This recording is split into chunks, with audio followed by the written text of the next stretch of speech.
Mesdames, Mesdemoiselles et Messieurs, bonjour et bonsoir pour les autres. Euh, je suis ici chez un de nos frères, un de nos amis qui s'appelle Olivier. Je suis venu le voir pour lui poser un peu de questions concernant notre pays, concernant tout ce qui se passe chez nous au Congo démocratique et puis la vie de Congolais ici aux États-Unis d'Amérique, précisément à Texas. Je suis ici chez lui. Je vais lui poser des questions que vous allez écouter aussi la réponse hier au PSLSO. Bonjour Olivier. Bonjour. Les lots n'ont pas eu. Surtout na yo moi mituna concernant mboka na biso.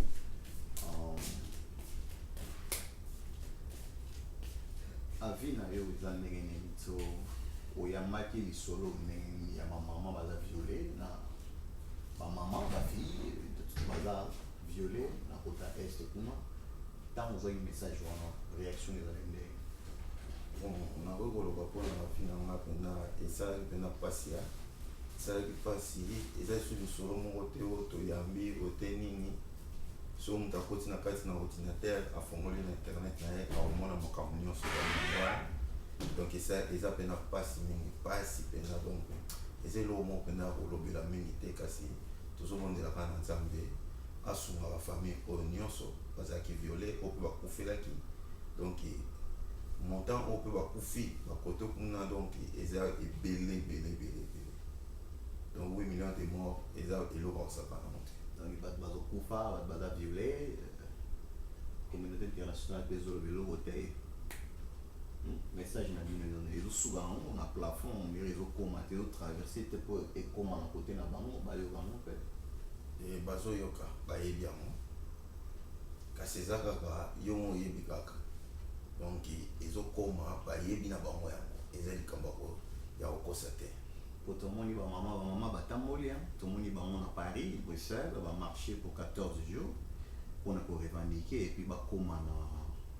côté fallait bakoma mpona kodépose plainte na tribunal international na makambo ya mboka bon sikoyo mama baviola yango toyoki bon sikoyo mboka ekomi na état mo na kobenga yango mpona nga terme na koutiliser un peu état d'urgence parce que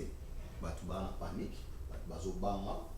balobi élection ekosalama to ekosalama te ndenge ekomomonela ezopesa déjà tricage tout ça bon yo siko mpona yo vision eza ndenge mpona problème ya élection wana bon mpona nga problème élection wana ezaka mpasi eza mpasi ntango moto aza na pouvoir donc ndenge eza boye eza na mpasi mpona Kinshasa nano tozobenga bango eloko elekaki mpona bakarte électeur awa donc Kinshasa bayebi yango te baza informé te batala na tv te tv ezonga 2 heures ntango kongo ezonga yaka 2 heures ntango bango balali donc bayebi te que carte ya registration ifezala na empreinte digitale tobengi film empreinte et puis fezala na location ya place okende kosenregistre mpo bayebaki osali registration ya solo bayebi yango te nyonso wana bayebi te mpo so otali bien eloko yango na Kinshasa nazomona neti majorité nde ya bana Kinshasa nde bakozwa bakarte wana eza na fingerprint te bango nde bazozwa yango mais baza informé te yo mo confirme ke osololi na motu bayebi eloko te bayebi makambo nyonso ezoleka te bainformation biso toyebi biso nde fa topesaka bango mpo bango baotala tv te baza na bacourant te mai ebute ekoma problème bo sikoyo bato bazotala tv te Kinshasa bazokoka nano kozala nano koinforme te omongo siko na baprovince to na barégion tosala ngo nde nalandi donc ezosenga soki campagne ezala lelo campagne ya solo donc eza mpena eleli ya mbongo ebele mpo fo bakoma partout soki bato bakotia candidature ya opposition ezosenga bakota na ntina bavillage mpena mpo bato wana sikoyo bango na village baza na bakarte électeur trop koleka biso bato oyo baza na bacapital exactement c'est vrai parce que tomonaki bato yango mpe barevendikaki bakendaki batika memo na bango kokoma bakomi wana comme toujours ça c'est betami bamosusu bakufi bamosusu bazoki situation wana tocontinue yango kaka eza pasi mpe mpo na basoda oyo bazoboma bandeko na bango déjà mpo nasepelaki na bana kini mpo bakomi bakolemba te nasepela oko batelemi bango moko eza te diaspora moto atindi bango bango babi trop c'est trop donc nde batelemi eloko basalaki so bakufa po so mutu afani mingi na nzala donc etindaka mutu ayiba donc autant ndenge balobaka o bana Kinshasa basheke wana nga basheke wana namonaka basheke te soki mboka eza prépare na misala sheke akobimaka mboka eza na misala te sheke ofa bima bana na kuluna wana eza nzala biso ozali na kati bakini wana na bakartier na biso wana tomona bamiyibi te lelo bana bakoma bamiyibi baosimba bamashete po eza likolo ya souffrance eza likolo ya souffrance quartier na biso ezalaki ndenge wana bakuluna toyebi yango te bagroupe ezalaki nango loyenge kaka ndenge wana ndenge wana jamais moto azokisa moto mais lelo biloko wana ekomi moto ezalaki moto ayibi na richete aya bangiso ya kati chenete akimi kasi akozokiso te oyo lelo tokoma omona mpenza apapi moto mpe bazokoma moto mpe esili nango esili donc eza pasi nde eza na mboka mpe ecreye babiloko wana soki misali tolandi yango par étude na confirme te mais ezaka toutefois bainformation tozoyoka ke kaka bapolisier wana na basoldat wana baosala babiloko wana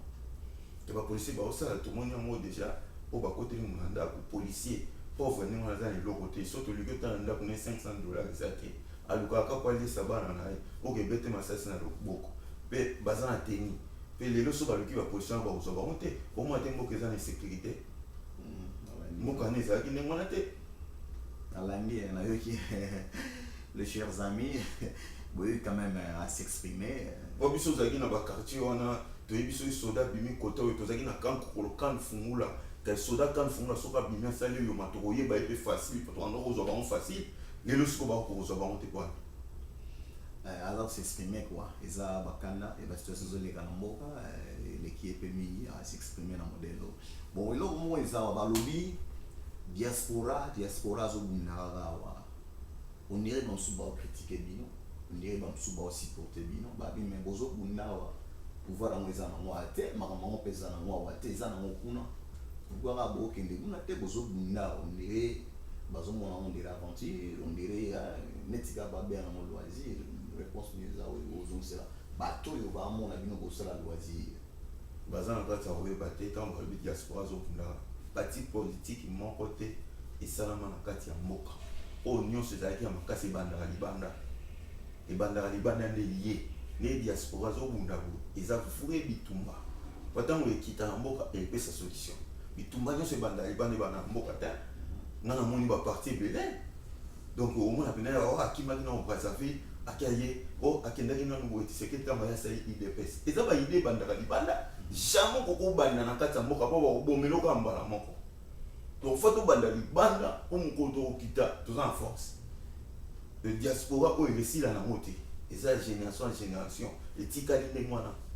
mais avec bainformation mosusu toyoki balobi ke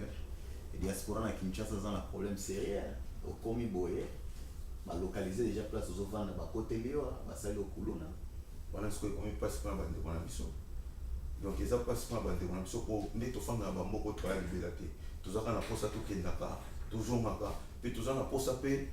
lobi moto akenda pose te mo eloko moko azwi tamo 5 personnes ya travailleur na ye congolais mpo eza te kaka libanais azwelaka biso bandeko agangelaka bango diaspora ndenge aza na libanda oyo mpe baza na makoki mpenza ya kotia mo eloko boye bapose mpe mwa biloko boye sino diaspora libanda na yebi ebele baza na baide ebele neti yo moko boza na baide ebele okoefokola business no na kini eza makambo ebele osala tosololi no avant na libanda caméra moosala ngo eza te parce que sécurité eza te insécurité ozolela mboka soki ebongi lelo oyo hôtel mokei otie biloko na yo wana oengage quand même 25 personnes na ndenge tosololi wana aza na babusiness na ye mais tokoloba ngo mingi te quoi peut-être prochainement tokoexplike mais tozolobela ne basituation ya mboka donc mwa osala ngo eza te parce que crédibilité na mboka eza te sécurité eza te c'est ça non ouais donc eloko ezali donc mboka nde tooloba boye okola mokonzi ya malamu aza te antete wana aza mokonzi ya malamu te makambo ebele diaspora ofetelemelako kaka tozangi na mokonzi ya malamu te na ntango nga bino bamboka wana ndenge eza wana nabimango mokonzi ya malamu azokota nga nazobima mpo mokonzi ya malamu aza te bon sikoyo eloko mo esalami natuna nano moke communauté congolaise ya Texas ya Dallas ya Fort Worth toloba ya Dallas County na Town County Fort Worth Hearst Euless Bedford que babiloko wana tu chers amis, peut-être vous voyez bien monter, ça va citer ma ville, il y a Texas Hour. Quand on parle de Dallas, c'est-à-dire on voit l'ensemble, mais dans le cas de Dallas, ça n'a pas belé, dans le cas de Dallas, on a y compris Dallas, mais il y a Momoko. C'est comme tout le monde dans Kinshasa, tout dans Kinshasa et tout dans la commune à Kinshasa. Donc c'est un peu ça. On parle de Dallas, mais il y a aussi Dallas dans le cas de Dallas, quoi. Bon, communauté congolaise, ça marche comment? Ils ont nénénéné. Oui, la communauté sanitaire, le président, Tikanega a pouvoir, il m'a proclamé tout ça. Même sous la lignette, tout le monde est manifester. N'est pas manifester, y compris en Afrique du Sud, va marcher. Dans Londres, va marcher. Partout dans le monde, va marcher. Mais à aux États-Unis, précisément à Texas, tout le monde est là. Tout le monde est là. Les amis, communauté, la soutenité, ou bien, les Cameroun, les gens ont besoin d'intéressés, ou bien les gens bon, les gens ont un rôle pour la communauté, la communauté, ils ont pour ceux qui ont la communauté, communauté a soutien. Le bateau besoin L na bon 1, nous besoin L2, nous L3. Les autres c'est la communauté et zonga n'est na Fox. On a bamaga nous ko to en opposé si ko to ebisco n'est to rosa ba programme. On a aussi ça ba ko to zebele. To zebele na Dallas ya, to za pene belé donc c'est nga pena fois soutien pena fort to lo bela maman mboka quoi. Au maman mboka n'est là bo tant to zo nga sima. To zo ba to lo bela te to banga. Donc on va ça donc et l'homme est ça donc tant que tu belate za moi trop biso to telemi pena siko fa to lo bela moka. OK,